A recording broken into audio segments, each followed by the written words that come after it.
Hello, hello, hello, everybody.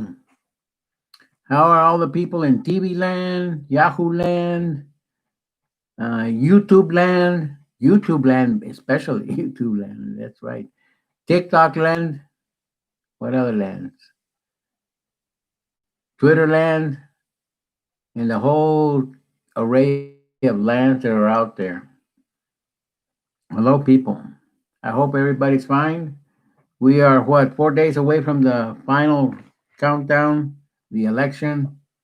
5 days away, 4 days away. Well, depend how you're counting.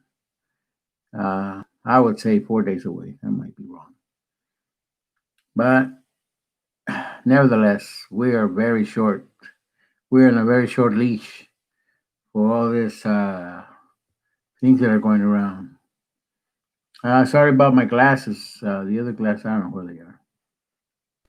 I just had the emergency glasses put on, and I thought I'd come running back here to be with you guys. Okay, so we left off yesterday on populism. Okay, the word populism. How does it stand out? Well, you got all this populism going on Hollywood. You know, Hollywood is famous for that populism deal. They're when they get their candidates, no matter whether it's a mayor, a constable, a precinct, they roll this populism where they appeal to the masses. You know, that's a key word right there. Appeal to the people. Evangelism. Evangelists are very keen on using populism as a method of oratory way of communication. So keyword oratory, keyword evangelism, keyword masses, keyword attractive and appeal to the masses. Positive thinking, another form of getting down to the people. You know, if you can think positive of anything, they communicate it in many different ways. Think right, justify your means. If they attack you, attack them back. And if you don't win, you just say you won, and that's it. You don't win, but if you say you won, and that's it. You know, that's kind of like the uh, I don't know, lack of words. Let me get a drink of water.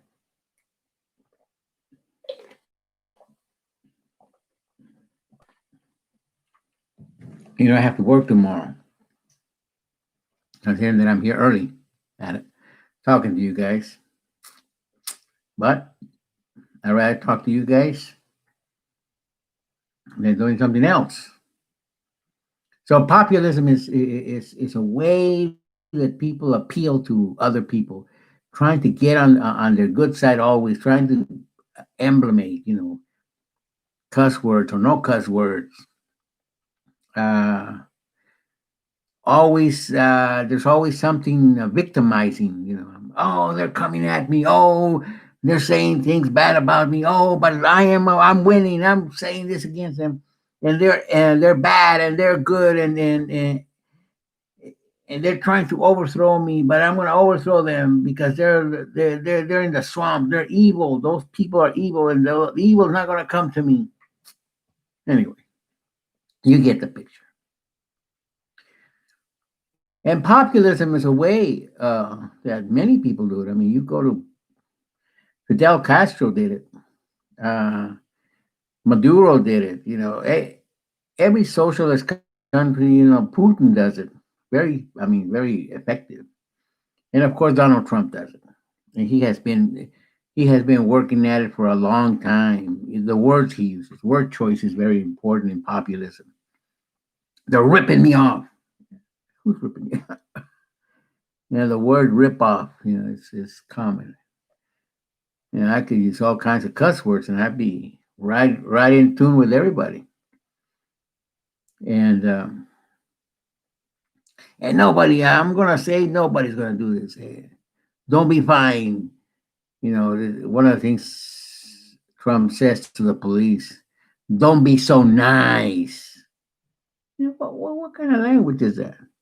Of course, that appeals to the police people, the people who are working, and not to all the policemen. I hate to say that or I like to say that. I would like to say that, but I think it's fair to say that not all the police people are take their job as some type of vigilante. They take their job seriously. They take their job as people who want to not condone evil, not condone delinquency, not condone criminals.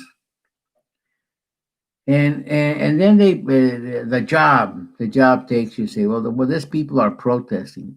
You know, you create a barrier not to let them by. I mean, you don't go banging on their head. How do you justify you're banging on people's head, hitting them with a baton or throwing tear gas at them? I mean, how are they threatening your life? They are not threatening your life. They're not threatening any of the policemen's lives.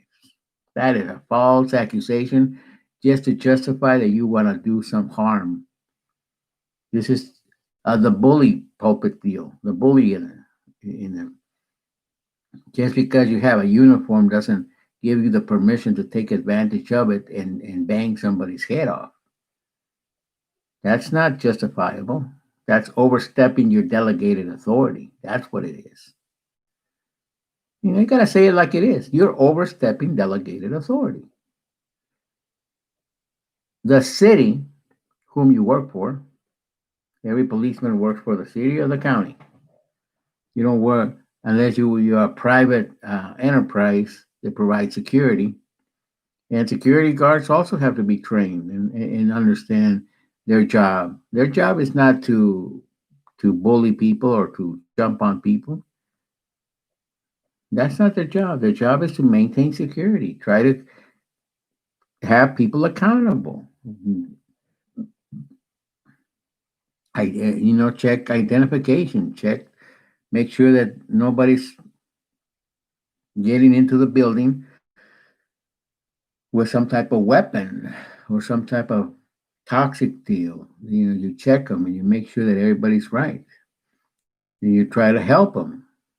They want security people that have uh, services, skills that provide customer service. And what is customer service? Helping people out.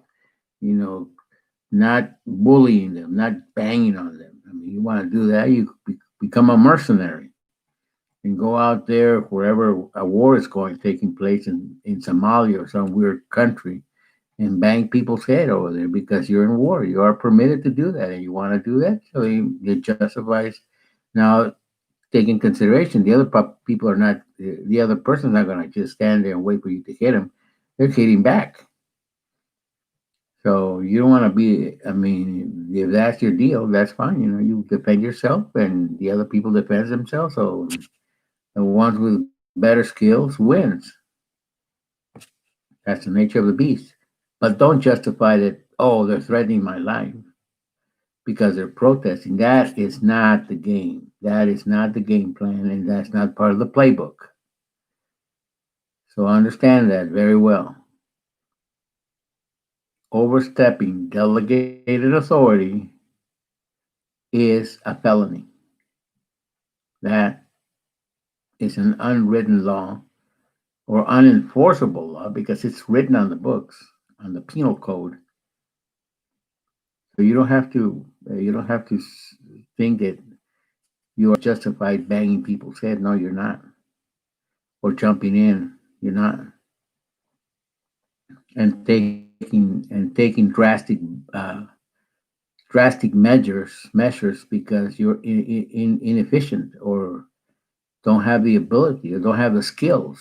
And you wanna and the mayor, another one who probably doesn't have the skills, wants somebody locked in jail or picked up for any reason, and that's the only one that you thought was fine, and you pick them up.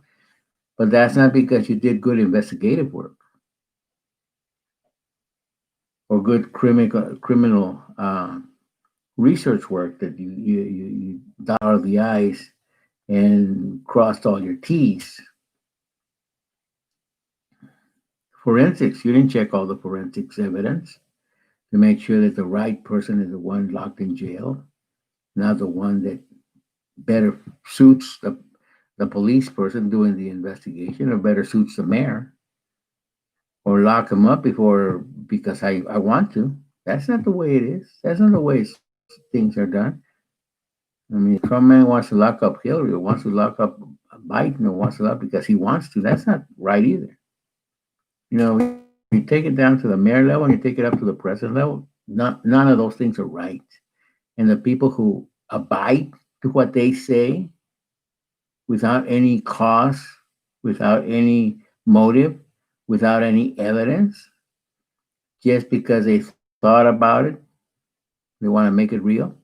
Uh, you don't go for that bullshit. And yeah, YouTube, please excuse what I said because that's a descriptive language. Some people just have to go down to the bottom and make sure that they plain English in a honky tonk environment is what they understand. So that's why I'm using the word bullshit, YouTube. And that has nothing to do with community guidelines. That has to do with clear communication. Some people just don't pick it up. You use very quiet, very highly standardized communication. So you gotta say it like in a crude way, down at the honky tonk level. And hopefully, people understand what the honky tonk is, or the bar, or the beer depot. You gotta go down there, or down in the docks. There's speed. Unfortunately, here in some places there's no docks, but in other places like Chicago has docks because they got this big lake, and and it's a connected lake that you can take the Hudson River all the way down to New York. So you can use a barge for that to those big lakes. They're all interconnected. But I'm getting off the point. Let's go back to populism. Populism is exactly that. You go straight to the heart of people and emulate something that you're not. So you say, I'm a tough guy when you're not a tough guy. Oh, we got to get rid of all this evil people. I mean, how are you going to get rid of all these evil people when you're evil yourself? But you don't want to point your finger to yourself because people like to hear everything that you're saying, and you're saying it in such a drastic and dramatic way. You dramatize everything. Oh, the windmills kill the birds, so we don't need wind energy. What kind of crap is that? There's no such thing. There's no evidence of that. Just because he says it doesn't mean anything. So just because a priest in my church says it doesn't mean crap to me. I mean, I go to church and I listen to the guy, but he knows. He knows. When he looks at me, he knows that I'm not swallowing everything he says. And I'm questioning a lot of what he says. So the Sundays that I don't go, or the Wednesdays that I don't go to church, he probably has a sigh of relief and says, "Whoo, he didn't come today." He's not checking what I'm saying. That's right. So people say, "Oh, he's a great pastor." You just I say, "Well, wait a minute. What are you talking? Are you talking about the same person I know?" And I tell that to the people directly. I don't bullshit around. I just tell them flat out. Are you talking to the right person? I mean, are you talking about the person I know, or is there somebody else that you know that I should know about? And they just stop flat. I mean, their mouth falls down. I wish it would fall down literally, but it doesn't. It just open in shock that I said that to their face. Hey, but it's true. I mean, why should I take a bullshit from people just because they have a pulpit? That's not right. That's absolutely not right. The president as well. Just because he's the president, I mean, he should take his job seriously. He should be able to say things seriously. He should be on accountable to what he does. He should be able to level with us, but he chooses not to. His choice is not to level with we, the people, to us. He tells a reporter he all he does is this. invisible feud, this this uh this fight, this quarrel that he has with the press.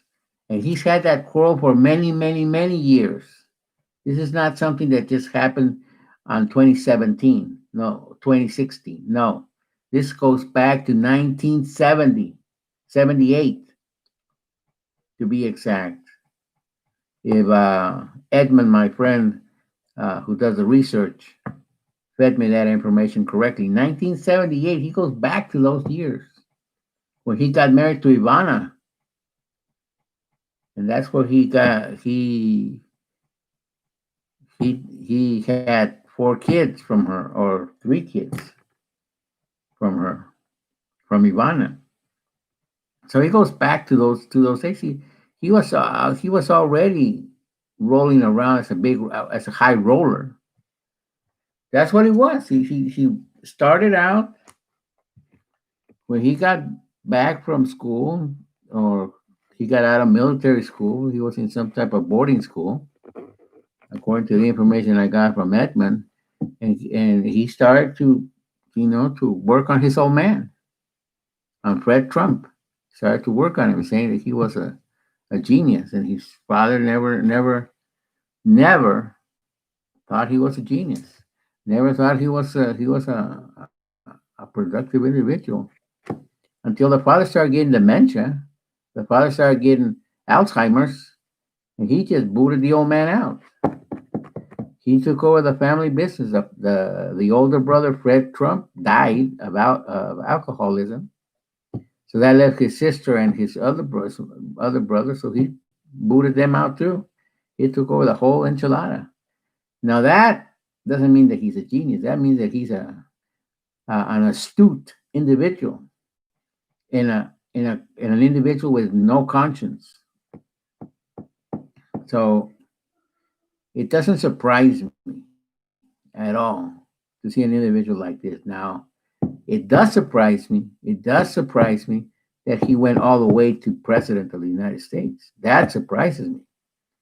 Now, he could have been at the right time, at the right place, and with the skills he picked up, because he did pick up some skills. He might deny it, say, "Oh no, no, I was born with this," or I went such a great school that they taught me how to be like this. It's a bunch of baloney, man.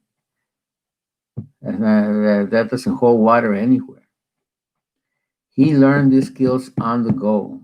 That's why he was the owner when he was the owner of the beauty pageant. When he was the apprentice, he hung around with celebrities. He hung around Hollywood, and he always wanted to be a celebrity. So as a celebrity, he picked up all the celebrity skills that Hollywood has to offer. A bunch of them. He didn't, not all of them, but he did do a bunch of them, and he got all. And then he dealt with the people in the church. He dealt with Vincent Peale. I forgot the other last name. Norman Vincent Peale. He was one of the pioneers in positive thinking. He was the pastor in the church that he went to. I mean, he got it straight. He picked up that, and he said, "I'm going to use this." He had the money. I mean, if I had an old man, just think about it. If I had an old man, a father, an uncle, who cares? An aunt, and they gave me, I don't know, in my particular case, they gave me $50 million. 50, not even half a billion. No, $50 million. Shoot, man, I multiply that money. I make it grow as fast as I could, and use some of that money to just be a high roller and go to all this celebrity balls, and get uh, rub shoulders with all this high rollers around, senators, representatives, all these politicians, because they get into this big party. So they're invited to this party because they're the politicians, and people want them to do favors for them. It's That's the way it is. Come on, everybody, get with the program. If I'm a politician And I'm invited to all these parties, high roller parties, whether it's Hollywood, whether it's an organization, whether it's a company, whoever, other politicians, other nations who develop a party or something, an event, and I'm invited to them. I'm not just invited because I'm a celebrity or I'm a politician, I'm a representative, I'm a congressman, I'm a senator. No, that's not their game. Their game is then to say, "Hey, we got some a donation for your cause." And by the way, we're interested in this type of legislation to go through. We've been working at it. You think you want to participate in this? We're donating $1.5 million for your cause, and that's something. It's a good change, a good chunk of change. So what do you say? Are you in with us in analyzing and working on this proposal to see if we can change some of the legislation on mining? We don't want to change it that bad to for us, but for the whole mining industry, they could use a little bit of less pressure. And I and what and I said yes. So let's role play this, and I said yes. And soon I had one of those characters up there in my office in Washington D.C. Since I'm a senator, and they're saying, "Hey, we were talking about this the other day in the party. Oh yeah, yeah, yeah, yeah. And we would like for you to look at this points. I brought a PowerPoint presentation. Just look at this at my laptop, and I'm looking at this PowerPoint presentation that lasts about 5 minutes, 10 minutes at the max. So what happens? I figure, well, what the hell, man? I mean, so I go and lobby for these people. Say, hey, you guys, I got to another senator. Are you interested in this? Look, we're looking at fostering economic growth through the mining industry. So there's a key word: economic growth, mining industry, create jobs. Bring in more revenue to the Treasury Department. Enticing words, enticing words that motivate other people to say, "Oh yeah, yeah, yeah, I want to be part of this because this is good for the nation, it's good for the people, and everybody's going to benefit." But the other senators are not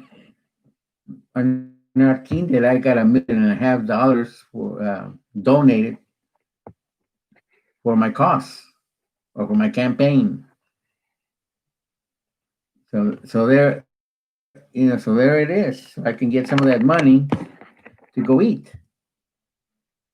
I mean, it's permissible under campaign laws and regulations. I can treat somebody, I mean, not overly expensive, but a nice restaurant.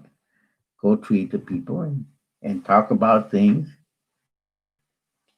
And I pay the bill, and life goes on. And some of those senators and representatives jump on my bandwagon, and there I go. And pretty soon the bill starts rolling and get more people involved and get more people involved and other people get involved. And pretty soon I got a snowball. And once I have a snowball, what do you think is going to happen? The bill is going to go through. And they got a heavy return for their money. And who knows, maybe they'll donate an extra million more for me, for my cause, or for me personally, under the table. Now, a good senator, a good politician who is accountable to their people, to their population. If I was running for congressman, let's say, let me use the lowercase, like an AOC, I would set limits to what I can do. Me personally, I would set limits and just work with the people and have a maybe I don't know how many people I would represent. I'm going to say I'm going to represent about 100,000 people, maybe more. But let's use 100,000. That sounds like a good number. I would say, 100,000 people. Why don't you guys elect a representative and let me meet with them on every bi-monthly, every 2 months, and let's go over some of the things that are going on in Washington. See how can I help you guys? That's the right way to do it. How many of your senators and congressmen ever show up or suggest anything like that? They don't even. And if they hold a town hall, it's just a charade because all they do is inform you of what's going on and what they think you should know, and that's it. And they're gone. Take a couple of questions, dodge a couple of those questions, and then just move on to the next town hall and do the same thing over and over and over and over. And it gets repetitive. But they're not doing anything uh, that adds value to the life that I have, to the life that you have. It doesn't better the home that you live in. It doesn't better your wages. It doesn't better your community. All they did is talk. All they did is words. And they're doing whatever they think they're supposed to be doing up there in Washington.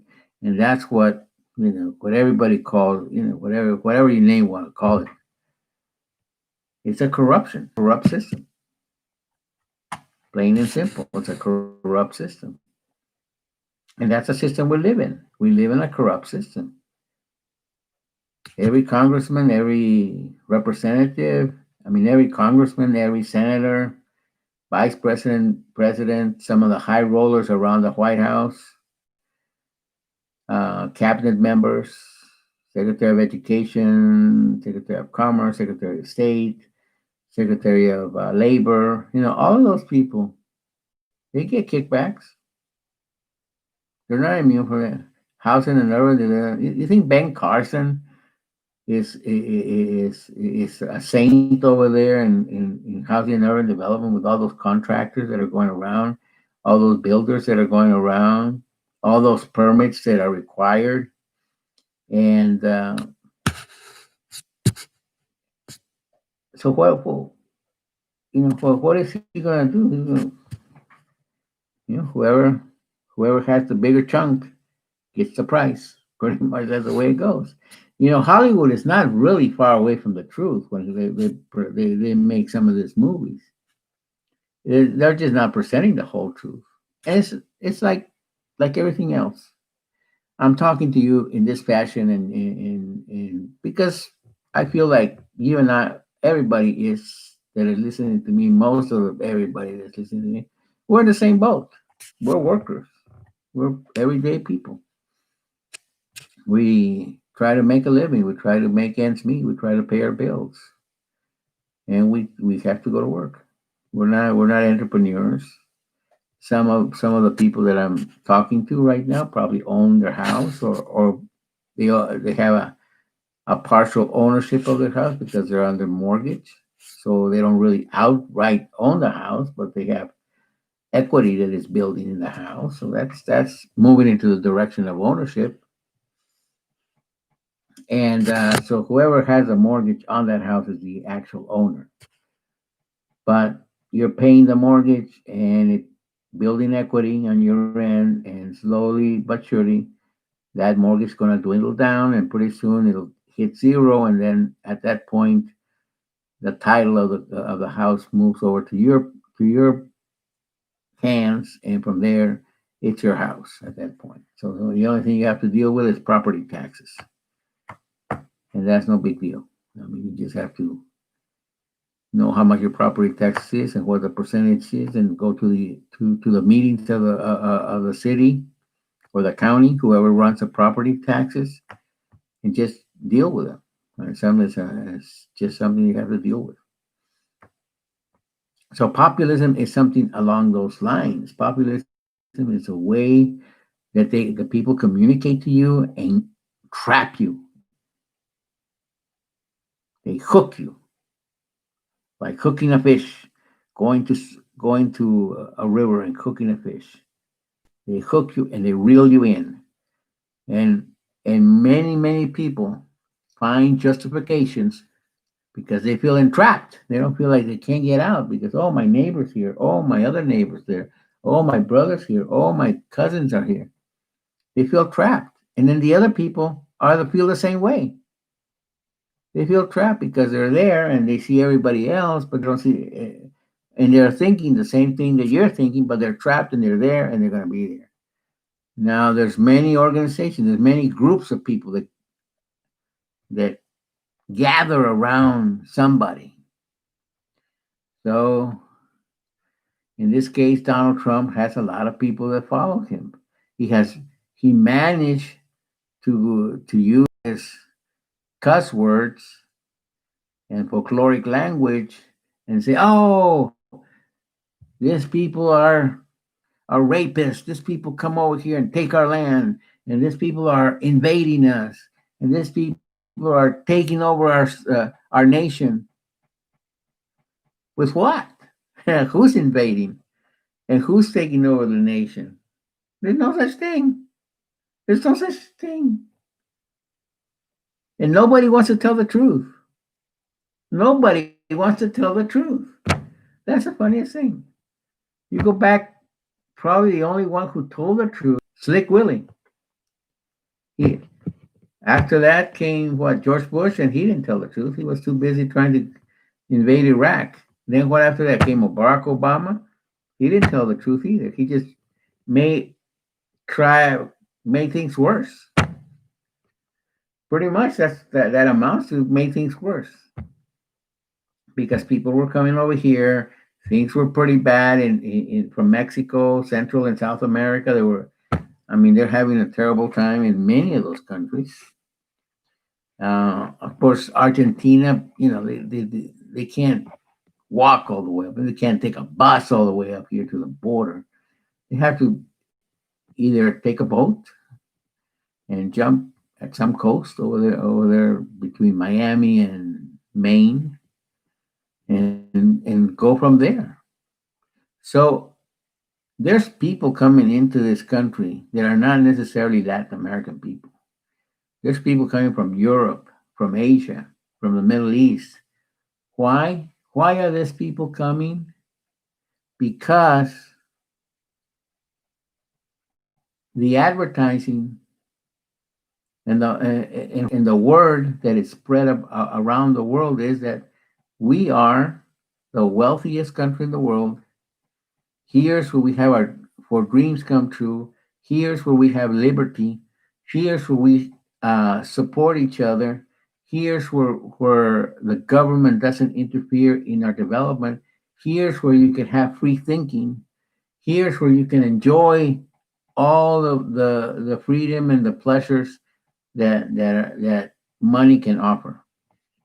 We go back to the movie of Wall Street. Money never sleeps. Pretty much that's true. Gordon Gekko said greed is legitimate now. So I mean people come because of that. Now you get all these movies and all these TV programs that advertise such a wonderful life here that people believe it. And they say, oh, we're going to America. And of course, some people have luck, and some people have strong entrepreneurial spirits, and some people are very focused. I mean, I'm not going to say that everything is uh, on the dark side. No, no, no, no, no, no. By no means. I mean, some people have to work, but they're a lot better off here than they are in their countries, and especially in these war-beaten countries and in countries that are not developed. They're still underdeveloped in many ways. They're underdeveloped. Of course, Trump. Here's something that you guys should think about. Trump said that for pharmaceutical goods, we're going to be considered under most favorite nation status. Do you all know what that means? I mean, it sounds good. Most favored nation status. You know who created that phrase? We did. We did here in the United States. We're the creators of that phrase. Nobody else in the world created that phrase. We did. And we created that phrase because we were giving the opportunity for other countries to come and sell their stuff. And much of their stuff that they were selling to us and we were buying from them was dirt cheap. I mean, some I would say 93%. I would feel pretty comfortable saying using the 93% of the products that came to the US were good quality products, but cheap. Good craftsmanship, but cheap. And Walmart bought them, and Sears bought them, and Toys R Us bought them. Now Toys R Us doesn't exist. So where in the world did Toys R Us go? And why did Toys R Us close down? I mean, think about it. That was a huge operation going on, and that one didn't go to some faraway country. Toys R Us, and it employed thousands of people. They were a big employer, and they just shut down during the Trump administration, to be exact. In 2018, they shut down. So what happened to Toys R Us? How many missed Toys R Us in all the collateral stores that depended on Toys R Us? Christmas is coming and there's no Toys R Us. And they had a good assortment of toys. Believe me, they had a great assortment of toys. Where's Toys R Us? How many companies right now are filing for bankruptcy? And how many companies right now are on the verge of declaring bankruptcy? And what's the fallacy going on around by the by the Department of Commerce that says that automobile sales are going up? I think automobile sales are stagnant right now. That's and I've been looking at the numbers, and the numbers don't make sense. If we look at it in a historical perspective, the numbers that these guys are pulling out does not make sense to 10 to 20 years ago. It doesn't make sense. Retail sales doesn't make sense. Uh, Electronic manufacturing doesn't make sense either. Some of the high tech stores, I mean, companies like Apple, to a certain point, it makes some sense, but some other companies like Amazon or Alibaba or some of these other companies, uh, they're not exactly selling right. I mean, their sales are not as high as they would like. And I and and my word for this is they're using mascara on the numbers, and the people are being gullible and taking the numbers. But when they come down to looking at the state at the financials of all this company, all these investors that are saying, "Oh yeah, I'm a big investor. Oh yeah, yeah, yeah. I invest in the secret stocks." And yeah, some companies are going to continue to grow, but the revenue is going to start falling. I guarantee it. The revenue is going to start falling from Facebook, from Google, from Yahoo, from Twitter, from, from here, YouTube, from TikTok. It's going to start falling. Why? Because the money's not there, the incentive's not there. There's a lot of uncertainty. There's very much uncertainty. That's a good word to use. Now, let me put it, and I haven't left away the word populism, because populism is a very important word that you guys should know. But think about this: what if the Fauci man And let me tell you a little bit about my history. I mean, I've been in the health industry also, and I went to medical school. I didn't finish medical school because not because I couldn't tackle the medical program, but it had odd hours, and I had to work. You know, I worked all my life. Believe it or not, all the degrees and all the education that I have, I've got it on the side. I had to work and go to school, work and go to school, work and go to school, and that's how I got my two master's degree. And that's why I couldn't go to medical school. It's too demanding. It requires too much time, and time I didn't have. I mean, either I worked or I went to all the clinicals or I go into all the hospitals to do the practice, and I eat whatever leftovers I could find from the sick people. It would have to come down like that. So I mean, it's a crazy deal, this thing. But anyway, going back to this, I was good at biochemistry. My professor wanted me to go into the bio world, because I was good at the biochemistry area. I was good at physiology. The doctor wanted me to go into forensics, or the professor wanted me to go into forensics. So I my philosophy is always, I mean, if you're gonna be good at something, if you want to learn something, you gotta jump into the rabbit hole, or just walk by with an umbrella on your head. Many people do that, and they walk out and they graduate, and life is good for them. They got the degree, they got the license, and it's good, and they rip off people off using that word. You know, they do. They rip you off because they don't want to put in the time. I put in the time. I like to put in the time because I want to learn and I want to know exactly what's going on. That's why my pastor doesn't like me. I mean, the pastor in the church I go to, he doesn't like me because I question him, and I challenge him. And I say, man, why did you say this thing? Where are you coming from? How do you know?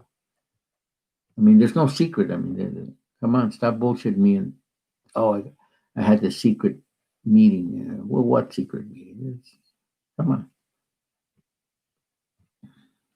So because I do that, this guy really doesn't like me, and I go there because my wife likes to go there, and my daughter likes to go there, and some of the other family members like to go there, so I go there. But he doesn't like me because I challenge him. Trump would not like me either because I would challenge him. I would challenge a lot of what he says, which is not true. And if you look back on him and say, oh well, this is unemployment. Unemployment right now, it's not what it is. It's at least 15% greater than what the published number is. Whether it's 7, whether it's 10, whatever 11, whatever the number is, add 15% to that number, and that's going to give you a close approximation, a very close approximation of what the actual unemployment rate is right now here in the United States. Because Donald Trump is using that scare in the numbers. And because people feel intimidated by him, because he yells and screams and stomps and pulls rank, he says, I'm the president of the United States. You should do well. I'm firing you. Bullshit. That's what I say. You want to do it yourself? Do it. And then the worst thing that can happen, and this has happened to me too in the past when I was younger. A guy like him, president, says, "Oh, the unemployment went down 5 points. It went down 5 points, so we're going to get great numbers." So he, right there, when he said down 5 points, he's sending the message to the whoever runs to the undersecretary and to the secretary himself of commerce in this case, and saying to Will Bross, the unemployment number has to come out below 5 points below whatever the number is, and you have to do it. You have to kind of wiggle it around, use fancy equations, and come out 5% lower, or 5 points lower than what it actually is. So that way he can stick a feather on his hat and say, "Oh yeah, the unemployment is 5%." Uh, and the blacks have 3%, and the Hispanics has 2%, and the Asians have 3%. It's going down. It's going down. We're conquering. Everybody's going to have a job. We got millions of jobs available. And I go to job fairs, and what do I see? Hundreds, if not thousands, of people packed in those job fairs looking for a job. So if we had, if, and I go back again, I'm going to go back to what I said way at the beginning. If we had full employment, like he says we do, why are so many people looking for a job? And why can't we get a job? Why can't the people get a job, a decent job, a job that pays well? It's not like the one I have right now. I mean, I wish I had the job I want, but I guess they do age discrimination, because I'm not a young whippersnapper anymore, and they discriminate against me. But other people that are younger than me, I see them in those, and they don't get the job. Because why? Because it's an employer's market. Again, I go back to the same thing. So let's go back to populism so I can wrap this up and close shop, because I need to close shop, unfortunately. Populism, we're going to close this with populism like this. Just like I've used the example of the church, just like I used the example of Hollywood, that I said Hollywood is a great example, because all their movies that deal with politics, and they have somebody doing a speech, is focused from a populist angle. So if you want to listen to in fact, next time I talk to you guys, I'm going to have a couple of movies that I'm going to. Don't forget that we're talking about populism, so we're going to wrap this up, totally wrap it up on my next video. But for right now, just think about this: all the speeches that are said in Hollywood are populist angled. So who was one of the great populist persons? I mean, he wasn't the greatest, but he was a good populist orator, or speech giver. Adolf Hitler. Adolf Hitler. What he said, all the flurry words that he used, and he didn't use flurry words. Don't quote me on what I said. Flurry words. No, he used words that would hit the heart of the people. For example, we're going to build a race that is not a, a sub race. We're going to be the primary race. We're going to be the leader race of the world. We have the greatest tanks. We got the greatest minds. We got the greatest country. That's what he said. I mean, it's no lie. You can look at it. I mean, you can do the research and go and see some of the documentaries they have from back then, and you'll hear him say that.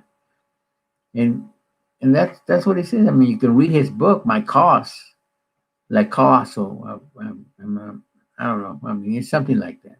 It starts with a K. And I read the book. I mean, it's translated in English, translated in several languages, but it's mainly English and Spanish, and I forgot French. So Scandinavian language. So anyway, the book explains the socialism, the nationalism of his party, and that's what he called himself: a nationalist, socialist Führer, the leader. So that it goes with with people pumping this guy. I mean, this guy lost it. He felt so powerful. He actually felt powerful. He felt so powerful that he didn't want to leave being the Führer. I mean, he was a dictator like no other dictator. I mean, Putin would like to be like the Adolf Hitler. Stalin would have liked to be like Adolf Hitler in the sense of control, domain, and leadership in the sense of kind of like a cult. Adolf Hitler had a cult there in Germany. The people would die for him. That's not right. We have all kinds of cults. Just use the word cult in Google or Yahoo or whatever search engine you want to use, and it'll come up like weeds, cults, because there's a lot of cults, a good number of cults, and people like cults. For some reason, they like to clinch on like fleas, like a flea to a dog, because they want other people to think for them. They got a hollow head. So as long as I can provide the answers and the attitude and the yelling and the screaming and the jumping and the accusations and the cussing and saying that if you follow me, we're going to go into this wonderful journey. That's all you need. That's all you need to follow me or to follow whoever. In this case, Donald Trump. You're following him because he's yelling and screaming and jumping and saying, accusing everybody of being something, of saying that washing machines don't have enough water to wash, and somebody needs to make a better motor so the washing machine can work better, and they need to have better water, and like, come on, man. He just makes up things because that's what people want to hear. They want to hear like he has secrets. He has all these secrets, which are not true. Are not true at all. So how many of you have? I mean, I go to the toilet and I don't have a problem with the water. I don't have a problem with the toilet either. I will take a bath. I don't have a problem taking a bath. I got plenty of water. I go to Iowa and I take a bath over there. I don't have a problem taking a bath over there in Iowa. I go to Nebraska. I go to Wyoming. I go to California. I don't see a water issue anywhere. Only in his mind is there exists a water issue. I've been to Washington D.C. I've been to New York, and I don't have a problem taking a bath. I don't have a problem with the toilets. I don't have a problem with the washing machines. I don't see any problem with the windmills killing birds. Birds don't are not suicidal. In his mind, they're suicidal. They're not suicidal. They're not blind. They know how to fly and they know how to dodge the blade. And the blade doesn't go that fast. It goes very slow because they're big blades. They go very slow.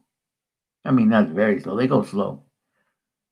They go slow. If you go to any windmill farm or windmill area where they have windmills, you'll see that they move slow. They're not killing birds left. Right. You go out there and stand underneath one of those windmills, and you don't see none of that crap. You see solar panels, which is what makes those things work.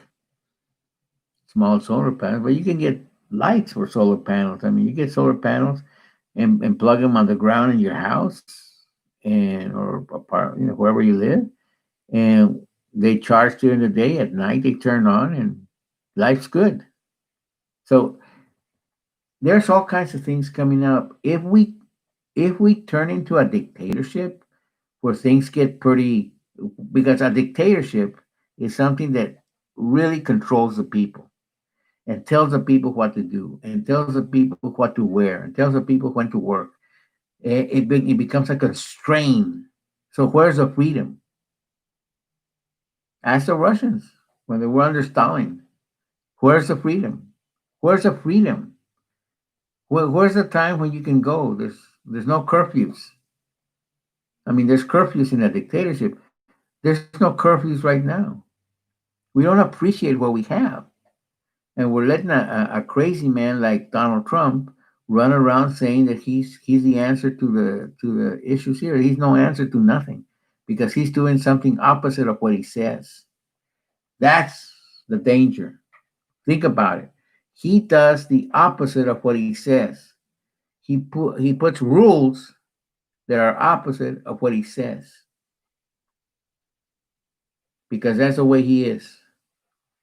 So just think about what I just said. And we'll continue with populism on our next view because time has run out for me. And we need to, I'm sorry that I have to stop this, but may God bless every one of you. And you all take care during this Halloween. Don't get too excited. I'll see you Monday if everything goes right. And we'll be closer to the end. We will be just 3 days away from D Day or from the end of for the election day. It looks like they want to have the results. Now, if everybody votes early, I mean, if the greater majority, let's say 95% of the people, well, let's use a 93, 93% of the people of all states, and anybody can hear this one, and hopefully, yeah, YouTube can help me. If everybody votes in person, 93% of the population votes in person, voting people, 7% is nothing. And if they need a day or two to confirm the amount of that 7% and just add it to the tally, they should do that. But for right now, whoever gets is going to get it. Because remember, it's the electoral college. It's not like you're dealing with a popular vote. I mean, yeah, it's good to have the popular count, but you're dealing with the electoral college. And when the electoral college is sent in to vote, they're not going to wait for the 7% to be added to the tally. They're going to go already with the name of the person who they're going to put in their ballot so they can vote. The electoral college. So that 7% is better to to kind of flip the coin in the air and you guys go vote because 93% of you guys voted. If 95% votes, that's going to be hellacious. 95% of you guys voting, that'd be hellacious. That leaves 5% in the air of ballots, paper ballots that goes in by mail or absentee ballots. That's absolutely nothing. Whoever's going to win is going to win no matter what. 5% is nothing. So if 95%, let's target that. 95% of the people go to the official voting places and vote. And they don't take crap from anybody. They go straight and vote and leave, and that's it. And don't take crap from anybody. You all, I wish you the best. Yeah, enjoy the holiday. Good food, good friends. Stay safe. Remember one thing: the mask is not just to protect you; it's to protect the other. But it's most importantly, the mask avoids uncertainty because nobody is 100% certain that the other person is virus free or that somebody else is virus free. So it's to protect, it is to be a protection against uncertainty. Think about that because that's the correct way to say it, not the way that the people are saying it or some of the medical professionals that are out there while running around like crazy. It's the uncertainty that makes the mask functional. And of course, you need to take it off every now and then when you're in your house just to have a breather, and then you can put it back on. But only when you're in crowded areas, you should not take it off. When you're by yourself and you're a bit distant, just roll it down, breathe the fresh air, and then put it back on because you need the fresh air. Medical professionals are not telling you that, but they do. They do. Even the people who operate in the operating room, they take 3 or 4 steps backwards. They put it down. They take a breather and they go back to operating, unless they have assistants that can take over because it's minor thing. They already did the more critical part, and the rest the assistants can do it, and they can do it, and they can take a breather. You need to take that breather. Believe me, you need to take that breather. It's a 15-minute breather, and you can put it back on. 15-minute breather is no big deal. But the most important part is that the mask is protecting you from the uncertainty. Uncertainty. Okay, everybody, good night and God bless.